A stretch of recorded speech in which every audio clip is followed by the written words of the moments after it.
Greetings, members one and all of the Salivation Nation. Have you ever felt like you're just going round and round with silver? Let's explore!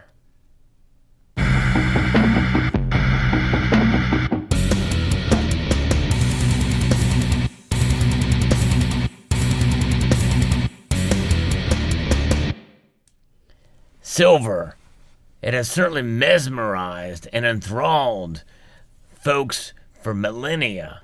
That's right. It has certainly been one of those metals that has shaped empires and commerce throughout the ages. But this day and age, we're a little frustrated because there's just been as much frustration regarding this metal, especially probably in the last couple of centuries, but remarkably more so probably in the last 50 years than we have seen in the entire history of the world, because it has become a bit more complex. Though the metal itself is quite simple, as you can see here, it exists in a form that can be either shine or tarnish or scratch. And looking at here is kind of some raw silver bars that have certainly been manhandled through the years. You know, silver is one of those things that has been treasured, it's been respected, but has been trashed, and it has been unloved. And there's a very many reasons why that could be the case. I know I, for one, feel in a sense jaded about silver during my course of stacking this metal. But I believe that a lot of it is that round and round motion that we see that brings people's emotions that can vary from love to hate in a thin line between the two. You know, I have shifted my strategies once I felt like I've accumulated enough of this shiny white metal more towards gold. But in moving to gold, it gives me a different kind of appreciation for silver. And that appreciation is something that I think leads us to this kind of round and round nature of what silver is and how it's interpreted and how it's viewed, not only between those of us who accumulate the metal in physical form, but also the marketplace. And that's what I'm going to talk about. Silver's uses seem to be more diverse with every passing year. We find other various ways that silver can be utilized in industry, in technology, and in the biomedical fields. And I think that is extremely intriguing and fascinating, but it also helps to shape people's viewpoint of the metal as a commodity. You know, you've heard me talk about on this channel how silver is essentially a monetary metal that it is asleep. Some people say it's dormant money, but I like to refer to it as hibernating money. To me, there's a difference. To me, it means that the metal is asleep as a monetary metal, but in due course, it could rise again from its sleep, like a bear does out of a winter hibernation period. Make no mistake, mints around the world do monetize silver in coin form. But most of those are collector coins, and it's quite obvious that the denominations are so low that one would be a fool to actually spend it for face value, considering that the value of the metal contained on the piece is quite a lot more. But make no mistake, the marketplace does see this commodity as an asset that is traded like any other asset on the exchanges out there. You can accumulate silver in paper form. You can accumulate it in various different ways that make it very easy to liquidate in the marketplace. And there's various different styles that you can accumulate it in that electronic form. ETFs, there's a variety of those. There's silver mining stocks and the like.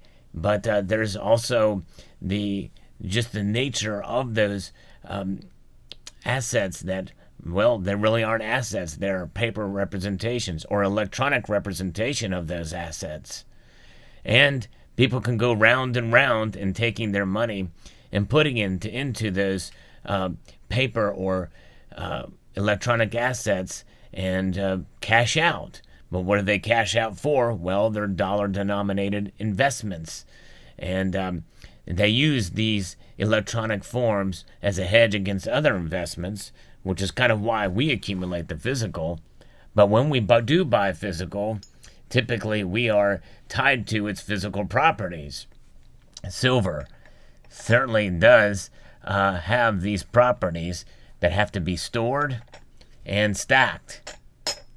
And when they are stored and stacked, that means you have the risk that involves in having the physical.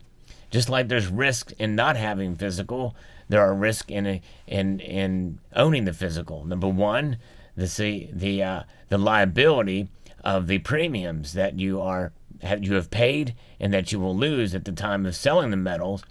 That is with the assumption that the spot price remains the same. Then you have the loss of the value of the dollar. So if silver maintains or drops in price to back to the time when you purchased it, well, not only have you lost those premiums, but you've also lost the value of the dollar that you paid for those metals. Those are real things, which brings us round and round in our understanding of this metal. But make no mistake, more than likely, during the course of a period of time, silver will maintain its properties as a store of wealth, and that store of wealth is something that I think will is one of the attractive features of silver. And that attraction of silver as a store of wealth is something that is why people accumulate the metal, why they stack it. And I know that's why I stack it. And a lot of the silver that you see before you here was bought when the prices were much lower. And because of the length of time that I've held this metal, it has preserved my wealth. At the very least, some of the silver I probably have made money on, even when you take into account premiums. It's a game of patience. And people will say, well, Sal, it's not a game. That's right. We can go round and round on that as well. But make no mistake, silver has been utilized as money for most of human history. But we live in a reality now where silver is certainly seen as a metal that is of convenience, as a commodity, just like copper. But copper's a monetary metal as well. So go figure. We can go round and round on that debate as well. So what is it about silver? What is it about this community that intrigues us to want to believe that it's going to go to the moon?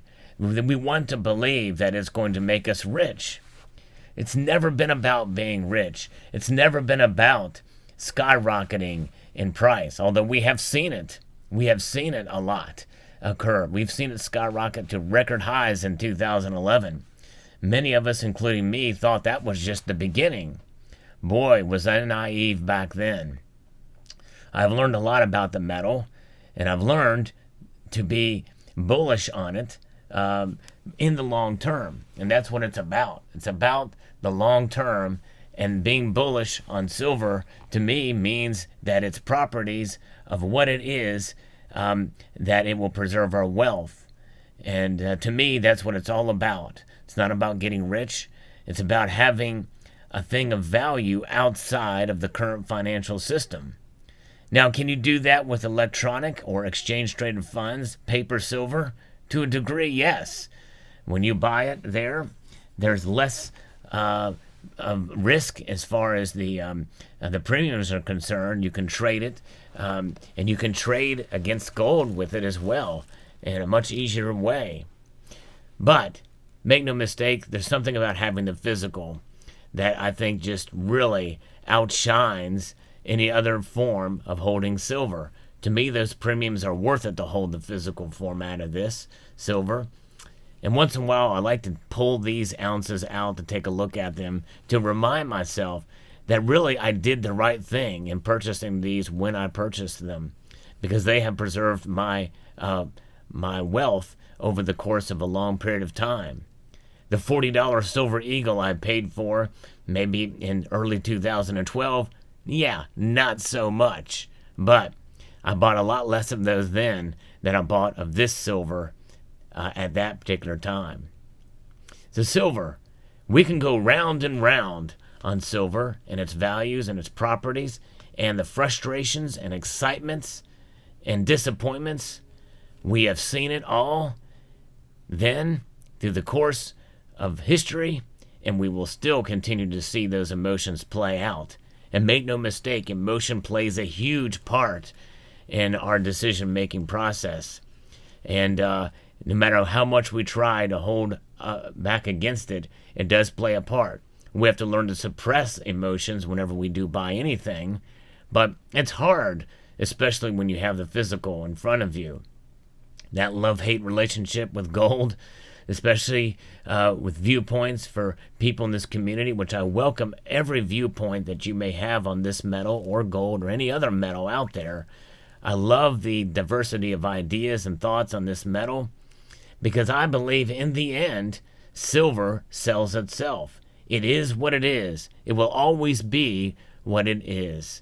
And that is something that we can have full faith and confidence in, no matter how people spin the precious metals.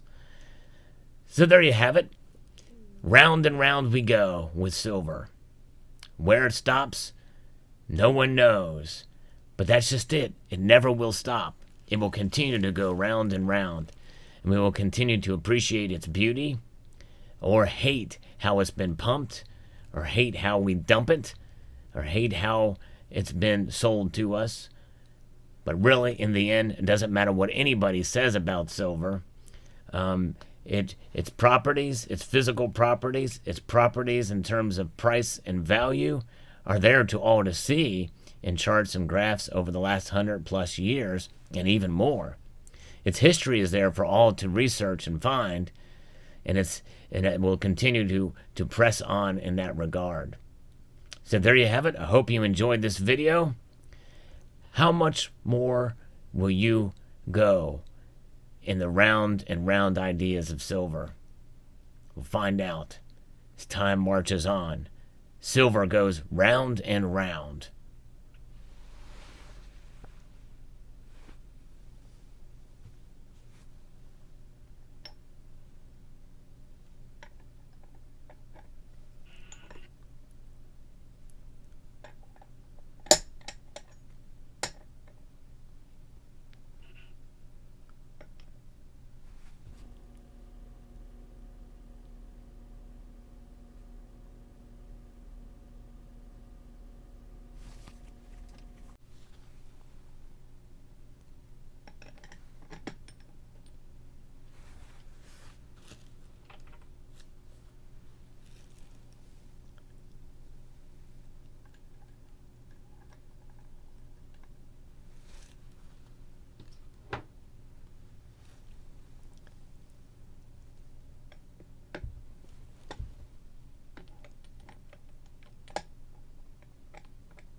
Crap. Dang it. Can't get him to stay on there. Let me try this. You don't care if I do this. Keep watching. It'll be fun.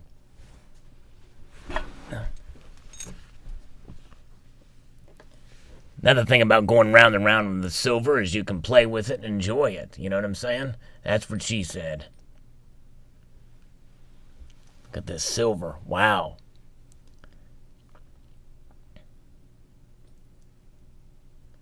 What other kind of investment can you play with like this, right? Of course, I don't see silver as an investment. It's a hedge against economic instability. But I digress. And we enjoy silver for what it is. So I hope you enjoyed this video again as another piece of silver falls down. A multitude of gratitude to you all. Put this right here.